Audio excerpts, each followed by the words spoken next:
Hey everyone, Kyshira here. Welcome back to my channel. So in today's video, I want to talk to you about failure and in particular give you some steps and tips on how you can bounce back from failure. If you choose a life of entrepreneurship, failure is inevitable. No, I'm not saying your business is going to fail, but you should expect to fail on a regular basis. Failure could look like a client saying no, a project not going through, a contract not coming through. Like, failure can look like a number of different things, right? It's a part of our journey. You can be really successful and still experience failure on a regular basis. So here, my goal is give you tips that will help you bounce back so that you're not out for the count for too long and you're able to bounce back and continue moving your business forward. So if you're excited to hear my tips on how to bounce back from business failure, 1, subscribe to this channel, and 2, keep on watching.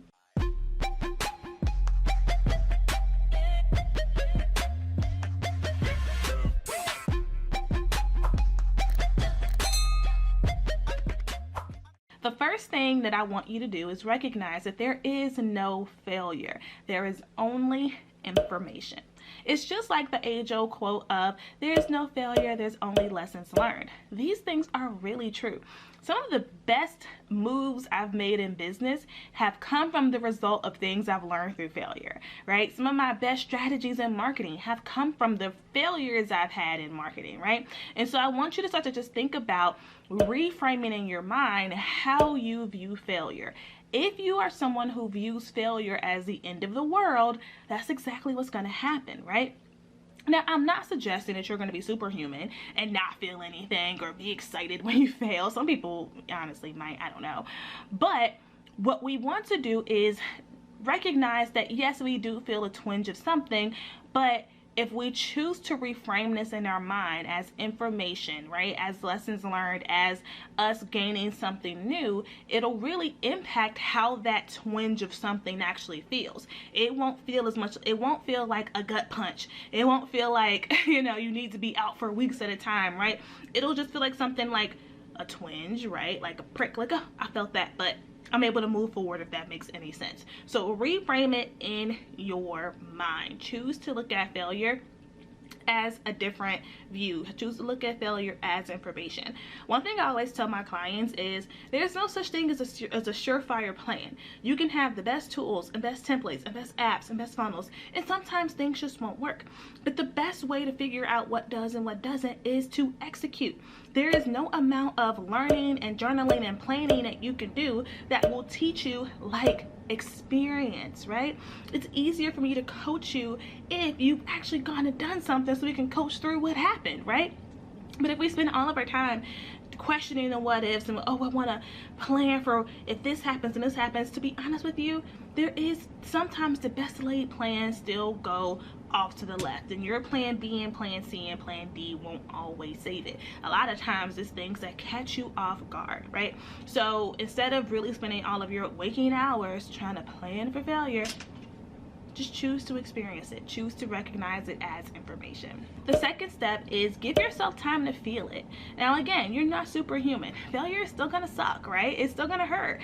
But allow yourself to feel that. A lot of times we beat ourselves up like, I shouldn't feel this way.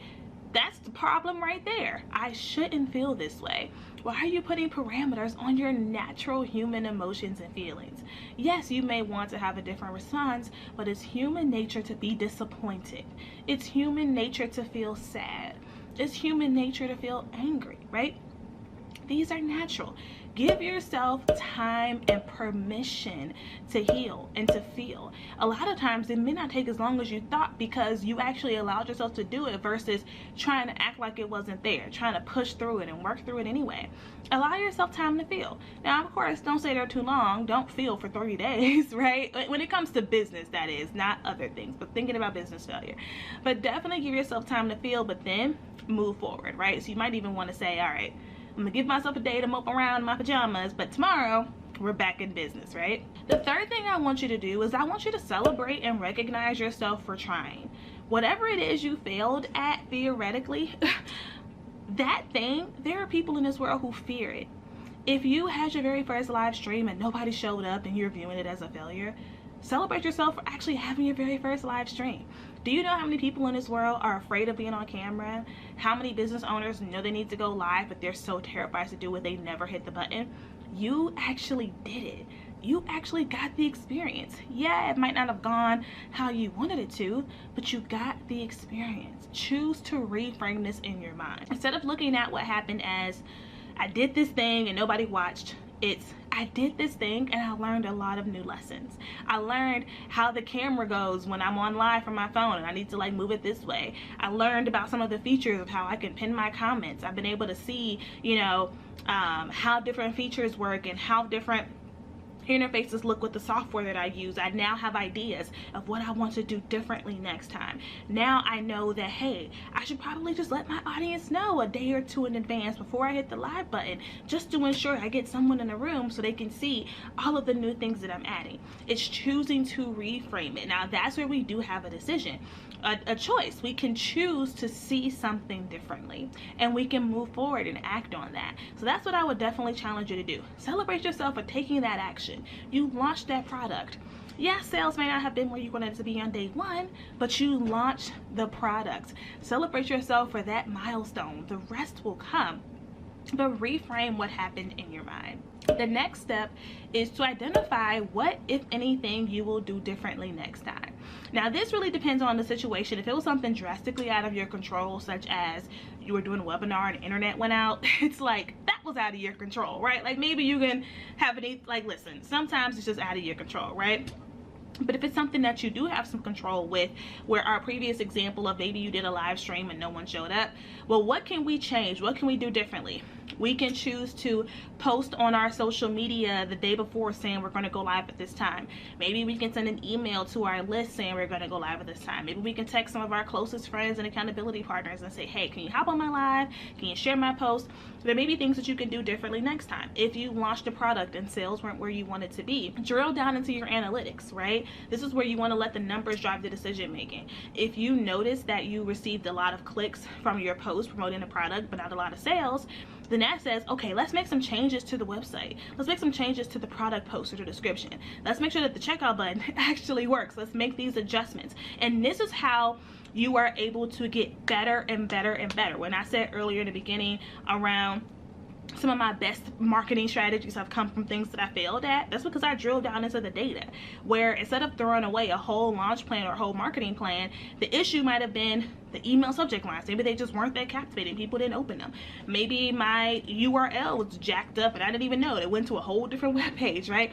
So that has helped me to step things up with each and every campaign over the last few years, where now they run pretty seamlessly, right?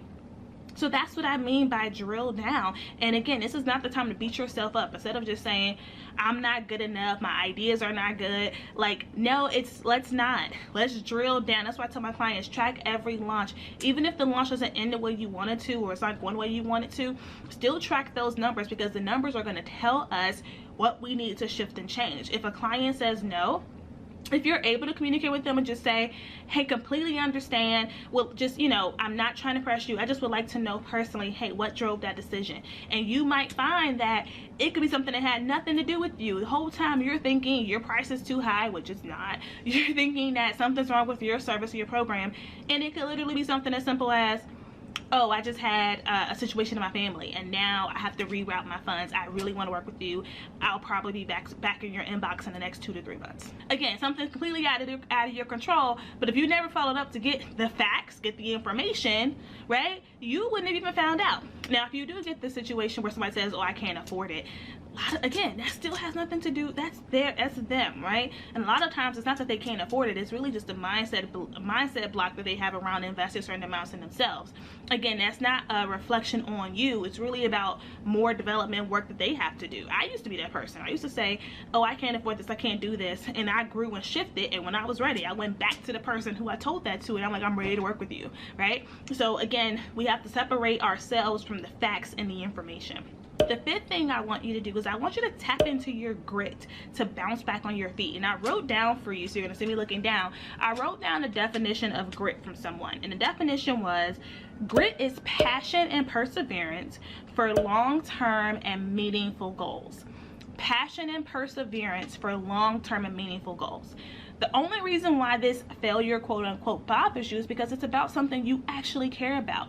So tapping into your grit, tapping into your passion, your perseverance, your drive, your natural energy is what's going to help you bounce back and move to the next project, move to relaunching this, moving to whatever else is next for you. So don't forget that. I think this is a really good quote to put like on a post-it note somewhere. Again, it says, grit is passion and perseverance for a long-term and meaningful project. So when all else fails, tap into your why. Why are you doing this? Why are you investing this time, money, energy, right?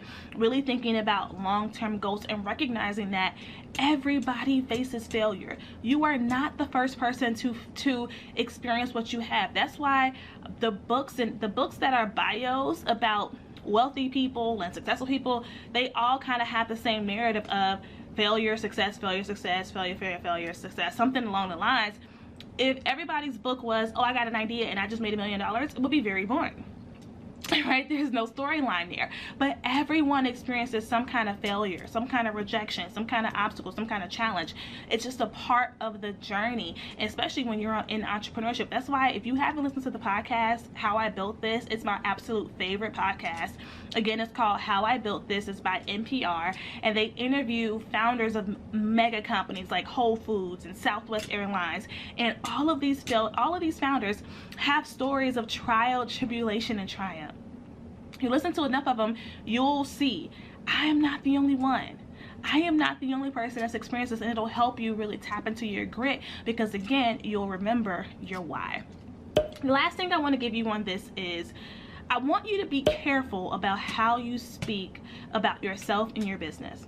You should always speak life over yourself and your business. Be careful of saying things like, I'm a failure. This will never work. This isn't going to work for me. Nobody's going to buy from me. You have to be careful saying that because that is going to manifest into your reality. Okay? You are not just going to be surprised by success with all of this negative energy and negative attitude. You're going to get what you're pulling out.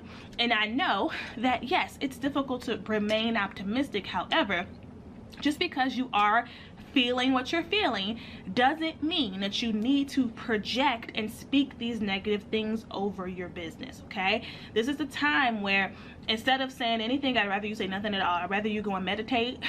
Right, get those feelings out. But be careful, because I see this all the time, people just speaking really negatively about themselves and their businesses, and that's going to impact everything that comes. You will find that you could be in a program and you could have a peer who does something very similar to you, sells very similar products, and you both follow the same steps and roadmaps that your coach gave you, but you don't see results, the other person does. The main thing that separates the two of you is your thoughts and your intentions. So be very, very careful about that. Always speak life over your business. So let me know down in the comments, what do you do? What are some of the steps that you take to bounce back from failure? Let's have a discussion down in the comments below. With that, I will talk to you all in the next video. Bye.